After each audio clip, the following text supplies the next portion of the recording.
You know what, guys? I feel like today we need to talk about fun and hedonism, and we need to really break down the problem with Western society and society as a whole with those two things which go hand in hand. Everybody is obsessed with fun. I see it all the time, I see it all days. Everybody is obsessed with this fun, with this word, with these actions having fun. I want to have fun. And the thing about it, and I try to analyze why people want to have fun, and there are reasons for that. I believe most people don't have purpose. Most people don't have a specific goal. Most people don't know where they're aiming at. Probably neither do I, by the way. I'm not saying that I'm some sort of god, some sort of person that is above everybody, that doesn't buy into having fun and doing asinine things. Now, I don't go partying. I don't smoke, I don't vape, I don't do drugs, so I don't do that kind of fun, which is great. But I catch myself scrolling through garbage on social media. Sometimes, let's just leave it there. I catch myself doing such asinine things. So, I'm not saying I'm perfect, but I'm trying to become perfect with you. That's the goal of the channel. That's the whole goal of the channel.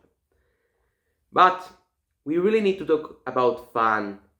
I want to start by talking about vaping, smoking, all those sorts of things, because I think it's important to do it. I'm a teenager. I'm a young guy. Let's just leave it there. And there is this obsession that teenagers have in all countries with this vaping, smoking stuff. Let's just talk about a few things. Let's just start talking about vaping, because I think that's the first thing to talk about. Vaping.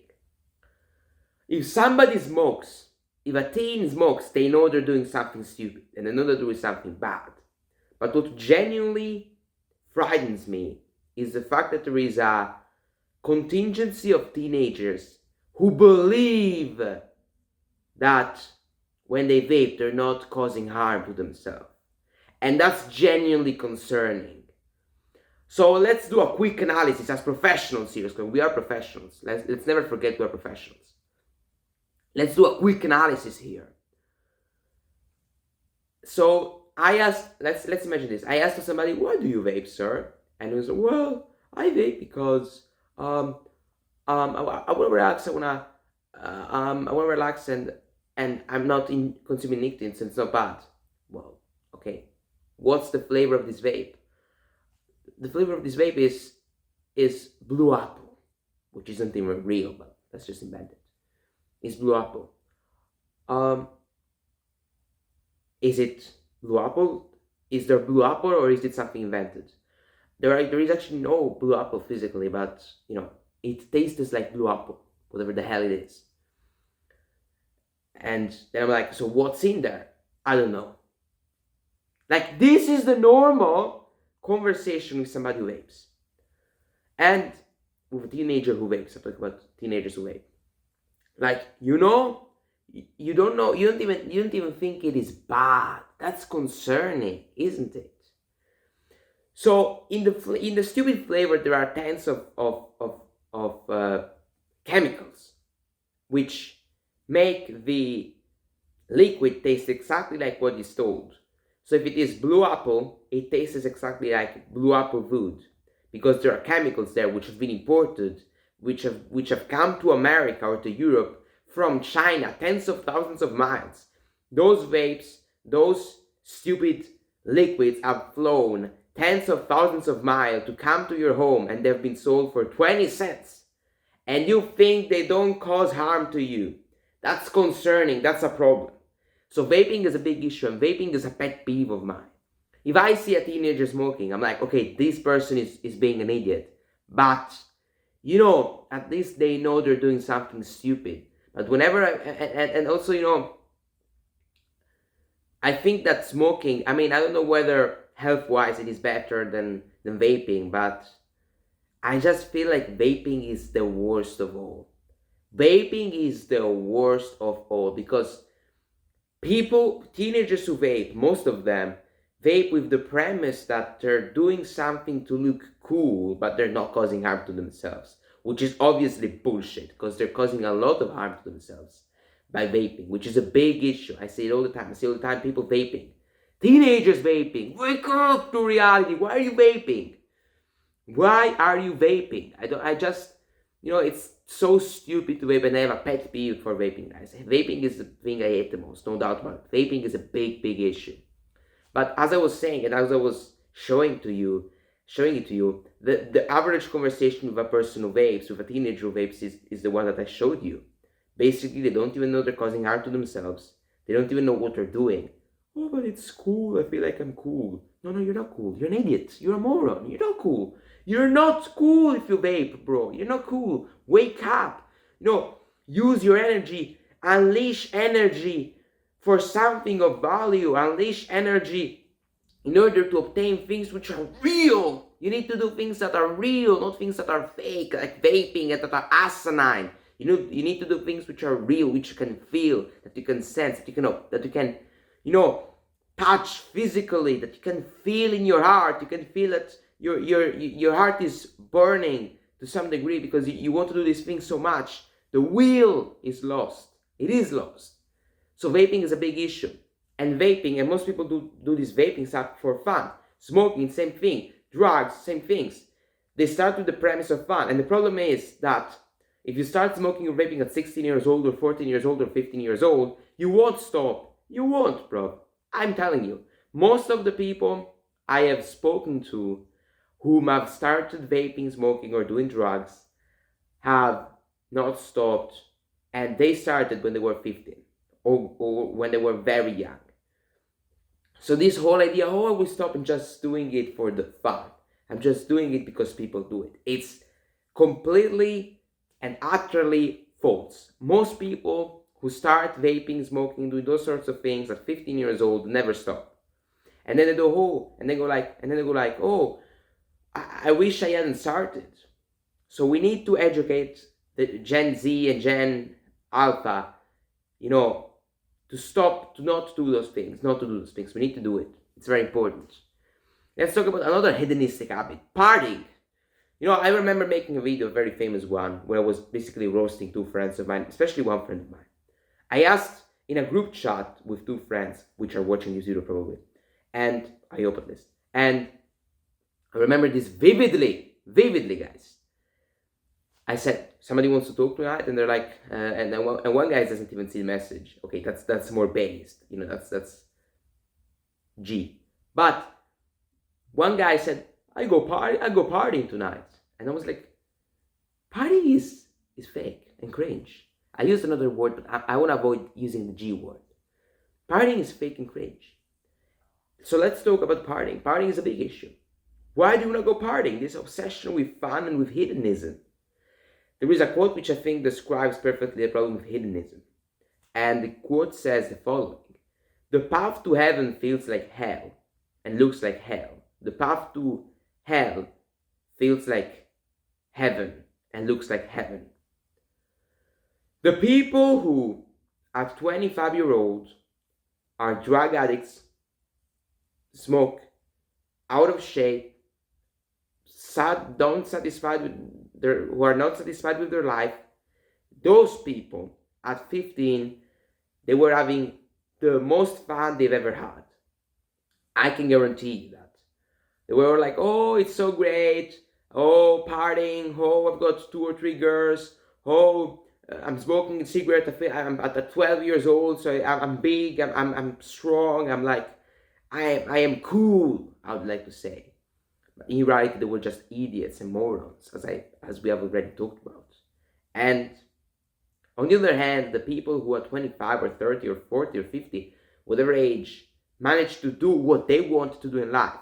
Then we will talk about success, because it's an important topic there.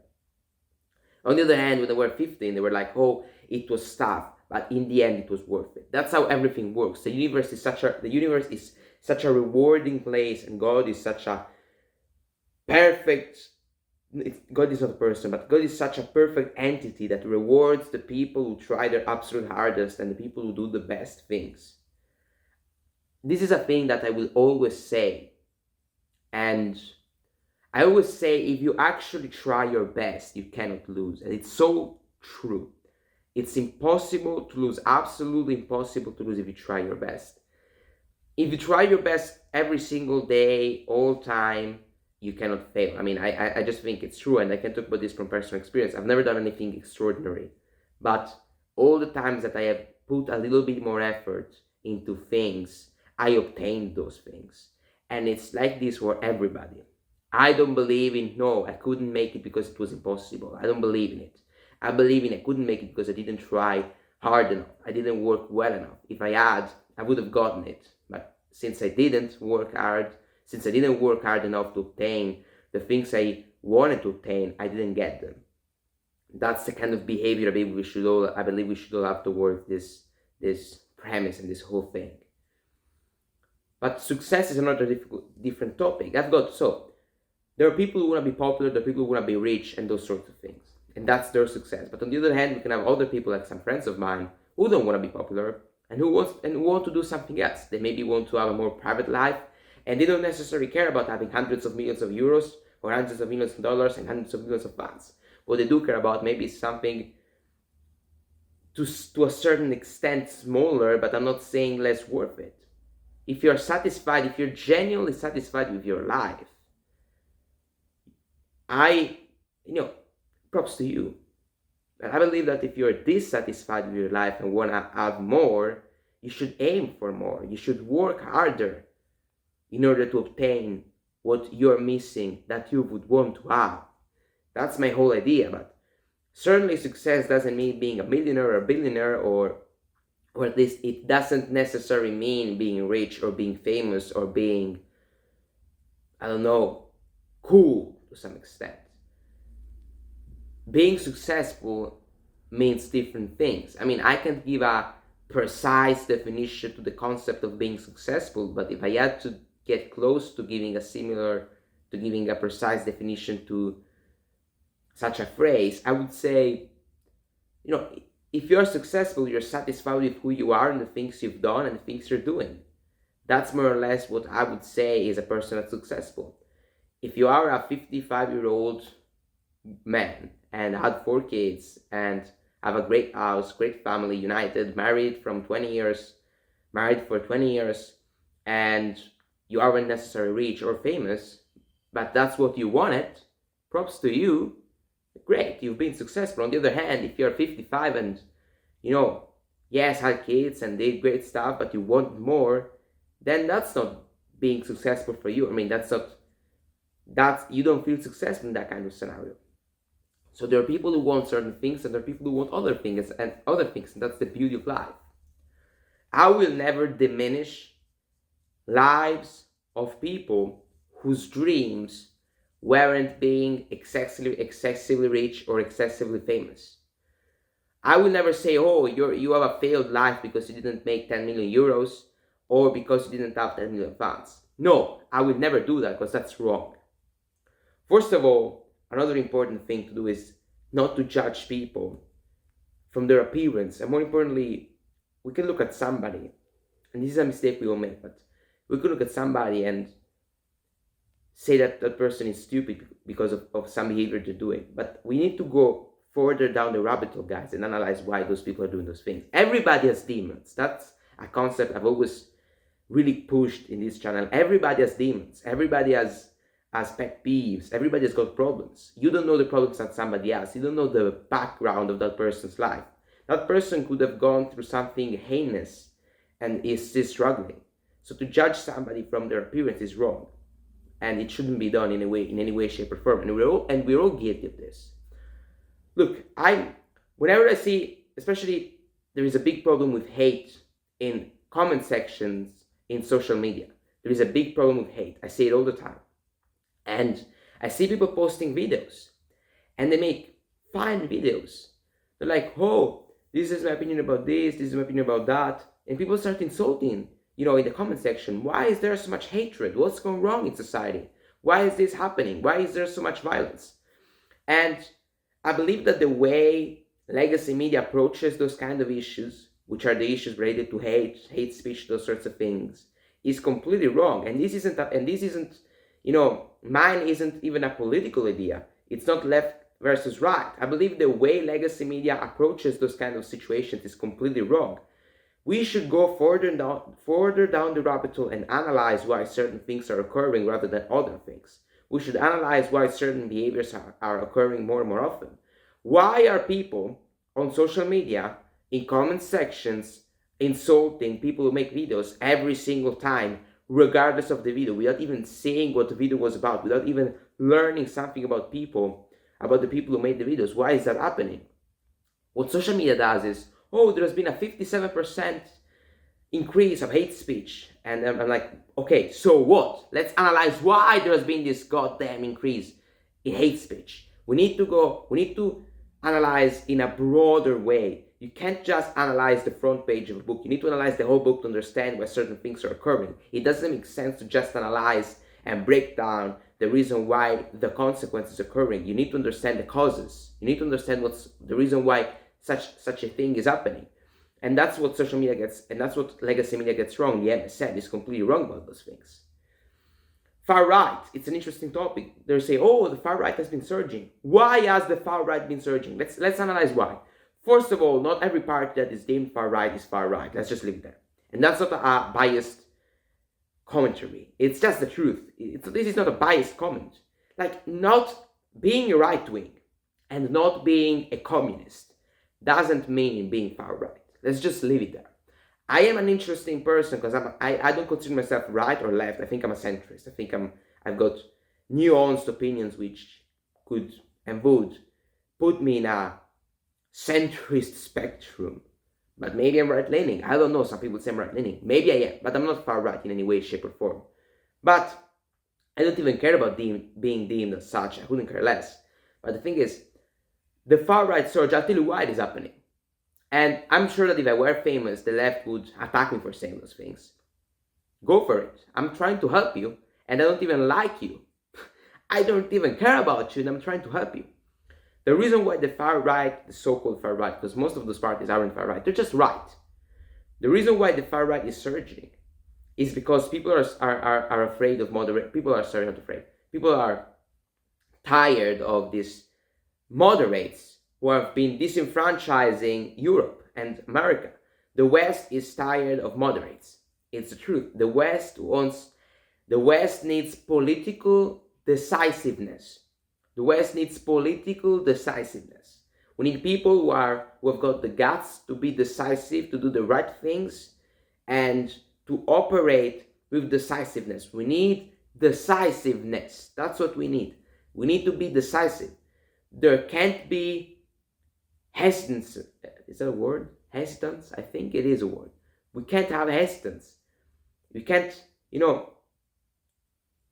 have hesitance, as I said, in certain moments. We need to be more decisive. I don't know whether that's a word, I hope you understand what I said.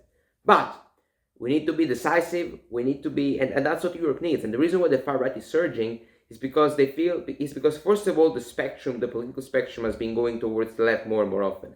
I hope that with Trump, things go back to more or less normal and the political spectrum goes back to the right a little bit, because it is being too far left. Absolutely. In Europe and America, things are going too much, they're leaning too much towards the left wing, no doubt about it. Gender insanity taking over, men beating up women and saying and justifying that under the name of inclusivity. And by the way, feminists, in this video I'm kind of attacking everybody, but it is fun. Dear feminists, I don't have anything against feminists, but let me just say this. Feminists are so hypocritical. They always whine and talk about women's rights, which is fine, that's not a problem. But then they're such hypocrites. I'll tell you why they are. It's very simple. Because they say, we should allow trans women. First of all, let me just tell you something, honey. Trans women ain't women. They ain't women. They are men in dresses. As simple as that. So that's the first thing. But regardless of them being men in dresses or not, you can call them trans women. You can call them however you want to call them. But you want to allow them in your sports? Fine. I'm a boy. I couldn't care less. But the thing is, you're destroying the women there. The cisgender women. Every person, and I know that I'm sort of contradicting what I said before, but I can guarantee that every person who labels women as cisgender women can't answer whether men can get pregnant or not. I guarantee you that every person who labels women as cisgender women, which is a label that has been invented, that it is completely woke. Every person that says trans women should be allowed in women's sports, and that cisgender women are cisgender women and not simply women, those people probably can't answer whether a man can get pregnant or not. Probably, I'm guessing, 99.9% of times it is like that. But regardless of this little roast, the thing is, feminists are such hypocrites, because what feminists do is interesting. Feminists believe, they're obsessed with women's rights, which is fine. But then they allow men to beat up women in sports. As a boy, I don't care a lot, because if trans women go into, play against me, it's fair, it's an even battleground. But if a man who's disguised as a woman beats up women, it is something which women should care about. The real feminists are, for example, I don't know her name, but there is a swimmer that has been, campaigning against Lia Thomas. She's a hero. She's a real feminist, a real one, not a fake one. On the other hand, the feminists that complain and that moan all the time, but then allow men to beat up women, those are hypocrites. Super hypocrites. They're super hypocritical. And that's a big problem. Let's go back to the beginning of the video. The problem with hedonism and fun, and then let's sum it up. Yes, my videos are like I weave videos, but they will become more succinct and better in 2025, because, nobody watches 25 minutes of this rant that I just made. So, nobody cares about those videos. But let's talk about this because it's interesting. The problem with hedonism. Hedonism is a big issue. Fun is a big issue. We need to throw away once and for all this stupid obsession with fun. We need to have fun because we're young and it is normal. It's not normal to be a degenerate. It's not normal. And even if it were normal, why do you want to be normal? You need to become the hero. Every single young boy, I believe. I can't talk about girls because I don't know. Girls should tell me. But I'm going to talk about boys specifically. Every single young boy was born with a fire inside of him, to conquer humanity. But that fire has been nurtured, and it has been put out. It has been extinguished. This is another word. And you don't have it anymore. You need to regain power. You need to gain back control and stop having fun. Let's stop with this obsession with fun. Let's think about the purpose. Let's think about something real. On the other hand, legacy media and the system as a whole has been convincing you that this fire is somewhat misogynistic. It's not misogynistic. It's the fire that all people have. I think all the young boys have the fire, and we cannot allow them, whoever them are, we cannot allow them to put out this fire. We can't allow it. We cannot do it. We need to fight. We need to resist. We need to keep fighting. You need to win this cultural battle in the end, because that's what really matters here. The cultural battle. That's what's really important. And my message to all the people: don't allow them to put out your fire. Don't allow them to extinguish your fire. Keep going. Fight until the end. Get what you want. Don't compromise. Be strong and get it. That's my message. It's really important. It's really important. Really, really important. We need to be strong. We need to be powerful in the face of oppression. And we need to get it. Last but not least, a couple of days ago, a friend of mine, Greg, told me that, who's going bold by the way, told me that it's hard, and it's true, it is hard. It's never been easier. I know it's hard, but it's never been easier. Now with the Trump win, even without the Trump win, it would have been still easier than it was even 50 years ago. But now with the Trump win, everybody who dedicates themselves wholeheartedly and puts 100% effort every single day, even fewer than 100%, even 50% effort would be sufficient. Every single person that puts at least 20-30% effort every single day into becoming somebody of significance throughout the next 4 years in the Trump administration is gonna become what they wanted to become. 4 years are no. 4 years are a long period. Get it, fight. And as it said to Greg, it's never been easier. 100 years ago in World War II and World War I, 15, 16, 17, 14-year-olds were fighting in the trenches. Now we're outside here. We are allowed, we've got endless opportunities with the internet to make money and to do all the things we want to make. So I know it's hard, but it's never been easier. And this Trump win is so important. Because after Trump gets out, eventually the system, the deep state, is going to try their hardest to never, ever let something like this second chance happen again. So we can't give up. And we need to fight, and we need to absolutely be strong and get what we want. So fight until the end. Never give in, never give up. We're getting this. We're winning this.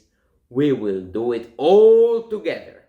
It's gonna be so fun, and we're gonna enjoy it so much.